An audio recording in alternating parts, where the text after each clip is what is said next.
Before you get dismissed, watch this.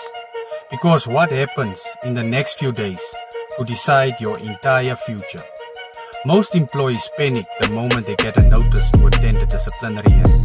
They resign, they sign documents they don't understand, they walk away and they think it's over.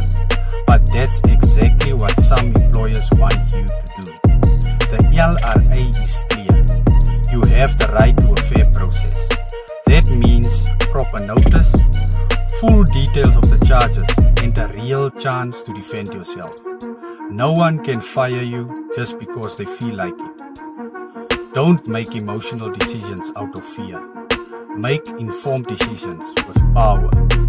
Because one mistake, signing that mutual separation agreement or walking out, could cost you your job, your income, and your justice.